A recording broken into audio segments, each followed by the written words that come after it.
በሰው ዘንድ ተንቃና ተስፋ ተቆርጦባት የነበረች አንዲት ሴት በዝምታ ባቀረበችው ጸሎት እንዴት የሀገርን ታሪክ የሚቀይር ታላቅ ነቢይ ልታገኝ ቻለች? ድምፅ አልባው ጩኸትስ ዛሬ ለእኛ ስለ ጽናትና ስለ እግዚአብሔር ታማኝነት ምን ያስተምረናል? የማይቻለውን ወደ መቻል የቀየረው ያንን አስደናቂ የእምነት ጉዞ አብረን እንከታተል። አብራችሁን ቆዩ። በተራራማው በኤፍሬም አገር ከአርማቴም መሴፋ የሆነ ስሙ ሕልቃና የተባለ ኤፍሬማዊ ሰው ነበር። እርሱም የኢያሬምኤል ልጅ የኤልዩ ልጅ የቶሑ ልጅ የናሲብ ልጅ ነበር። ሁለትም ሚስቶች ነበሩት። የአንዲቱ ስም ሐና የሁለተኛውም ስም ፍናና ነበር። ለፍናናም ልጆች ነበሩአት፣ ለሐና ግን ልጅ አልነበራትም። ያም ሰው በሴሎ ይሰግድ ዘንድ ለሠራዊት ጌታም ለእግዚአብሔር ይሠዋ ዘንድ ከከተማው በየዓመቱ ይወጣ ነበር። የእግዚአብሔርም ካህናት ሁለቱ የዔሊ ልጆች አፍኒንና ፊንሐስ በዚያ ነበሩ። ሕልቃና የሚሠዋበት ቀን በደረሰ ጊዜም ለሚስቱ ለፍናና ለወንዶችና ለሴቶች ልጆቿ ሁሉ ዕድል ፈንታቸውን ሰጣቸው። ሐናንም ይወድድ ነበርና ለሐና 2 እጥፍ ዕድል ፈንታ ሰጣት። እግዚአብሔር ግን ማኅፀኗን ዘግቶ ነበርና ጣውንቷ ታስቈጣት ታበሳጫትም ነበር። በየዓመቱም እንዲህ ባደረገ ጊዜ እርሷ ወደ እግዚአብሔር በምትወጣበት ጊዜ ታበሳጫት ነበር። ሐናም ታለቅስ ነበር፣ አንዳችም አትቀምስም ነበር። ባሏም ሕልቃና ሐና ሆይ ለምን ታለቅሻለሽ? ለምንስ አትቀምሺም? ለምንስ ልብሽ ያዝንብሻል? እኔስ ከ10 ልጆች አልሻልሽምን? አላት። በሴሎ ከበሉና ከጠጡ በኋላም ሐና ተነሣች። ካህኑም ዔሊ በእግዚአብሔር መቅደስ መቃን አጠገብ በመንበሩ ላይ ተቀምጦ ነበር። እርሷም በልቧ ትመረር ነበር። በእግዚአብሔርም ፊት ጸለየች፣ ጽኑ ልቅሶም አለቀሰች። እርሷም አቤቱ የሠራዊት ጌታ ሆይ የባሪያህን መዋረድ ተመልክተህ ብታስበኝ፣ እኔንም ባትረሳ፣ ለባሪያህም ወንድ ልጅ ብትሰጥ፣ ዕድሜውን ሁሉ ለእግዚአብሔር እሰጠዋለሁ፣ ምላጭም በራሱ ላይ አይደርስም ብላ ስእለት ተሳለች። ጸሎቷንም በእግዚአብሔር ፊት ባበዛች ጊዜ ዔሊ አፏን ይመለከት ነበር። ሐናም በልቧ ትናገር ነበር፣ ድምጿም ሳይሰማ ከንፈሯን ታንቀሳቅስ ነበር። ዔሊም እንደ ሰከረች ቈጠራት። ዔሊም ስካርሽ እስከ መቼ ነው? የወይን ጠጅሽን ከአንቺ አርቂው አላት። ሐናም ጌታዬ ሆይ አይደለም፣ እኔስ ልቧ ያዘነባት ሴት ነኝ። ጠጅና ሌላ የሚያሰክር ነገር አልጠጣሁም። ነገር ግን በእግዚአብሔር ፊት ነፍሴን አፈሰስሁ። ሐዘኔና ጭንቀቴ ስለ በዛ እስከ አሁን ድረስ ተናግሬአለሁና ባሪያህን እንደ ምናምንቴ ሴት አትቍጠረኝ ብላ መለሰችለት።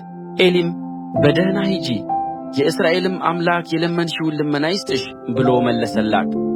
እርሷም ባሪያህ በዐይንህ ፊት ሞገስ ላግኝ አለች። ሴቲቱም መንገድዋን ሄደች፣ በላችም። ፊትዋም ከእንግዲህ ወዲያ አዘንተኛ መስሎ አልታየም። ማልደውም ተነሥተው በእግዚአብሔር ፊት ሰገዱ። ተመልሰውም ወደ አርማቴም ወደ ቤታቸው መጡ። ሕልቃናም ሚስቱን ሐናን አወቃት፣ እግዚአብሔርም አሰባት። የመፀነስዋም ወራት ካለፈ በኋላ ሐና ወንድ ልጅ ወለደች። እርሷም ከእግዚአብሔር ለምኜዋለሁ ስትል ስሙን ሳሙኤል ብላ ጠራችው። ሰውየውም ሕልቃና ከቤተሰቡ ሁሉ ጋር የዓመቱን መሥዋዕትና ስእለቱን ለእግዚአብሔር ያቀርብ ዘንድ ወጣ። ሐና ግን አልወጣችም። ባልዋንም ሕፃኑ ጡት እስኪተው ድረስ እቀመጣለሁ፣ ከዚያም በኋላ በእግዚአብሔር ፊት ይታይ ዘንድ በዚያም ለዘላለም ይሆን ዘንድ አመጣዋለሁ አለችው። ባልዋም ሕልቃና በዐይንሽ ደስ ያሰኘሽን አድርጊ፣ ጡትም እስኪተው ድረስ ተቀመጪ፣ ብቻ እግዚአብሔር ቃሉን ያጽና አላት። ሴቲቱም ልጅዋን እያጠባች ጡት እስኪተው ድረስ በቤቷ ተቀመጠች። ጡትም በተወ ጊዜ ከእርሷ ጋር እርሱንና 1 የ3 ዓመት ወይፈን፣ 1 የኢፍ መስፈሪያ ዱቄት፣ 1 አቁማዳ የወይን ጠጅ ይዛ ወደ ሴሎ ወደ እግዚአብሔር ቤት አመጣችው። ሕፃኑም ገና ታናሽ ነበር። ወይፈኑንም አረዱ፣ ሕፃኑንም ወደ ዔሊ አመጡት። እርሷም አለች፣ ጌታዬ ሆይ በሕያው ነፍስህ እምላለሁ፣ ጌታ ሆይ ወደ እግዚአብሔር ለመጸለይ በዚህ በአንተ ዘንድ ቆማ የነበረች ሴት እኔ ነኝ። ስለዚህ ሕፃን ጸለይሁ፣ እግዚአብሔርም የለመንሁትን ልመናዬን ሰጥቶኛል። እኔም ደግሞ ለእግዚአብሔር ሰጥቼዋለሁ። ዕድሜውን ሁሉ ለእግዚአብሔር የተሰጠ ይሆናል። ሐናም ስትጸልይ እንዲህ አለች። ልቤ በእግዚአብሔር ጸና፣ ቀንዴ በእግዚአብሔር ከፍ ከፍ አለ። አፌ በጠላቶቼ ላይ ተከፈተ። በማዳንህ ደስ ብሎኛል። እንደ እግዚአብሔር ቅዱስ የለምና እንደ አምላካችንም ጻድቅ የለምና ከአንተ በቀር ቅዱስ የለም። አትታበዩ፣ በኵራትም አትናገሩ። እግዚአብሔር አዋቂ ነውና እግዚአብሔርም ሥራውን የሚመዝን ነውና። ከአፋችሁ የኵራት ነገር አይውጣ። የኃያላንን ቀስት ሰብሮአል፣ ደካሞችም በኃይል ታጥቀዋል። ጠግበው የነበሩ እንጀራ አጡ፣ ተርበው የነበሩ ከራብ ዐርፈዋል። መካኒቱ 7 ወልዳለችና ብዙም የወለደችው ደክማለች። እግዚአብሔር ይገድላል ያድናልም፣ ወደ ሲኦል ያወርዳል ያወጣል። እግዚአብሔር ድሃ ያደርጋል ባለጠጋም ያደርጋል፣ ያዋርዳል ደግሞም ከፍ ከፍ ያደርጋል። ከሕዝቡ መኳንንት ጋር ያስቀምጣቸው ዘንድ የክብርንም ዙፋን ያወርሳቸው ዘንድ ችግረኛውን ከመሬት ያስነሣል፣ ምስኪኑንም ከጉድፍ ያስነሣል። የምድር መሠረቶች የእግዚአብሔር ናቸውና በእነርሱ ላይም ዓለምን አደረገ። እርሱ የቅዱሳን እግር ይጠብቃል። ኀጥኣን ግን ዝም ብለው በጨለማ ይቀመጣሉ። ሰው በኃይሉ አይበረታምና ከእግዚአብሔር ጋር የሚጣሉ ይደቅቃሉ፣ በሰማይም ያንጐደጕድባቸዋል። እግዚአብሔር እስከ ምድር ዳርቻ ይፈርዳል፣ ለንጉሥም ኃይል ይሰጣል፣ የመሲሑንም ቀንድ ከፍ ከፍ ያደርጋል። ሕልቃናም ወደ ቤቱ ወደ አርማቴም ሄደ። ብላቴናውም በካህኑ በዔሊ ፊት እግዚአብሔርን ያገለግል ነበር። የዔሊም ልጆች ምናምንቴዎች ነበሩ፣ እግዚአብሔርንም አያውቁም ነበር። የካህናትም ልማድ በሕዝቡ ዘንድ እንዲህ ነበር። ሰው ሁሉ መሥዋዕት ሲያቀርብ ሥጋው በተቀቀለ ጊዜ የካህኑ ሎሌ ይመጣ ነበር። በእጁም 3 ጣት ያለው ሜንጦ ነበር። ወደ ድስቱም ወይም ወደ ምንቸቱ ወይም ወደ አፍላሉ ወይም ወደ ቶፋው ይሰድደው ነበር። ሜንጦውም ያወጣውን ሁሉ ካህኑ ለእርሱ ይወስደው ነበር። ወደዚያም በመጡት በእስራኤላውያን ላይ በሴሎ እንዲህ ያደርጉ ነበር።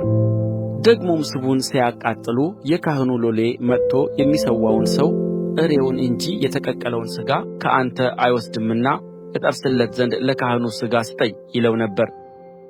ሰውየውም አስቀድሞ ስቡን ያቃጥሉት ኋላም ሰውነትህ ደስ የሚያሰኛትን ትወስዳለህ ቢለው እርሱ አይሆንም፣ ነገር ግን አሁን ስጠኝ፣ እንቢ ብትል በግድ ወስደዋለሁ ይለው ነበር። ሰዎቹም የእግዚአብሔርን ቁርባን ይንቁ ነበርና የጎበዛዝቱ ኃጢአት በእግዚአብሔር ፊት እጅግ ታላቅ ነበረች። ሳሙኤል ግን ገና ብላቴና ሳለ የበፍታ ኤፉድ ለብሶ በእግዚአብሔር ፊት ያገለግል ነበር። እናቱም ታናሽ መደረቢያ ሠራችለት። በየዓመቱም መሥዋዕት ለመሠዋት ከባልዋ ጋር ስትወጣ ታመጣለት ነበር። ዔሊም ሕልቃናንና ሚስቱን ለእግዚአብሔር ስለ ተሳለችው ስጦታ ፈንታ ከዚህች ሴት እግዚአብሔር ዘር ይስጥህ ብሎ ባረካቸው። እነርሱም ወደ ቤታቸው ሄዱ። እግዚአብሔርም ሐናን አሰበ፣ ፀነሰችም፣ 3 ወንዶችና 2 ሴቶች ልጆች ወለደች። ብላቴናውም ሳሙኤል በእግዚአብሔር ፊት አደገ። ዔሊም እጅግ አረጀ። ልጆቹም በእስራኤል ሁሉ ላይ ያደረጉትን ሁሉ በመገናኛውም ድንኳን ደጅ ከሚያገለግሉት ሴቶች ጋር እንደተኙ ሰማ። እርሱም አላቸው፣ ስለ ክፉ ሥራችሁ ከዚህ ሕዝብ ሁሉ ሰምቻለሁና ስለ ምን እንዲህ ያለ ነገር ታደርጋላችሁ? ልጆቼ ሆይ የእግዚአብሔርን ሕዝብ ኃጢአተኛ በማድረጋችሁ ስለ እናንተ የደረሰኝ ወሬ መልካም አይደለምና ይህ አይሆንም። ሰው ሰውን ቢበድል እግዚአብሔር ይፈርድበታል። ሰው ግን እግዚአብሔርን ቢበድል ስለ እርሱ የሚለምን ማን ነው? እነርሱ ግን እግዚአብሔር ሊገድላቸው ወድዶአልና የአባታቸውን ቃል አልሰሙም። ብላቴናውም ሳሙኤል እያደገ ሄደ፣ በእግዚአብሔርም በሰውም ፊት ሞገስ እያገኘ ሄደ። የእግዚአብሔርም ሰው ወደ ዔሊ መጥቶ አለው፣ እግዚአብሔር እንዲህ ይላል፣ በግብፅ በፈርዖን ቤት ባሪያ ሳለ ለአባትህ ቤት ተገለጥሁ። ከእስራኤልም ነገድ ሁሉ ካህን ይሆነኝ ዘንድ በመሠዊያዬ ላይ ይሠዋ ዘንድ ዕጣንንም ያጥን ዘንድ ኤፉድንም በፊቴ ይለብስ ዘንድ ለእኔ መረጥሁት። የእስራኤልንም ልጆች የእሳት ቁርባን ሁሉ ስለ ምግብ ለአባትህ ቤት ሰጠሁ። በማደሪያዬ ያቀርቡት ዘንድ ያዘዝሁትን መሥዋዕቴንና ቁርባኔን ስለ ምን ረገጣችሁ? እንድትወፍሩም የሕዝቤን የእስራኤልን ቁርባን ሁሉ መጀመሪያ በመብላታችሁ ከእኔ ይልቅ ልጆችህን ለምን አከበርህ? ስለዚህም የእስራኤል አምላክ እግዚአብሔር እንዲህ ይላል፣ በእውነት ቤትህ የአባትህም ቤት ለዘላለም በፊቴ እንዲኖር ተናግሬአለሁ። አሁን ግን እግዚአብሔር እንዲህ ይላል፣ ያከበሩኝን አከብራለሁና የናቁኝም ይናቃሉና ይህ አይሆንልኝም። እነሆ ለቤትህ ሽማግሌ እንዳይገኝ ክንድህን የአባትህንም ቤት ክንድ የምሰብርበት ዘመን ይመጣል። በእስራኤል በረከት ሁሉ በማደሪያዬ ጠላትህን ታያለህ። በቤትህም ለዘላለም ሽማግሌ አይገኝም። ከመሠዊያዬ ያልተቈረጠ ልጅህ ቢገኝ ዓይንህን ያፈዝዘዋል፣ ነፍስህንም ያሳዝናል። ከቤትህም የሚወለዱ ሰዎች ሁሉ በጐልማስነት ይሞታሉ። ይህ በሁለቱ ልጆችህ በአፍኒንና በፊንሐስ ላይ የሚመጣ ለአንተ ምልክት ነው። ሁለቱ በአንድ ቀን ይሞታሉ። የታመነም ካህን ለእኔ አስነሣለሁ፣ በልቤም በነፍሴም እንዳለ እንዲሁ ያደርጋል። እኔም የታመነ ቤት እሠራለታለሁ። ዘመኑን ሁሉ እኔ በቀባሁት ሰው ፊት ይሄዳል። ከቤትህም የቀረው ሁሉ ይመጣል፣ በፊቱም ሰግዶ ቁራሽ እንጀራ እበላ ዘንድ ከካህናት ወደ አንዲቱ ዕጣ እባክህ ስደደኝ ብሎ 1 ብር 1 እንጀራም ይለምናል።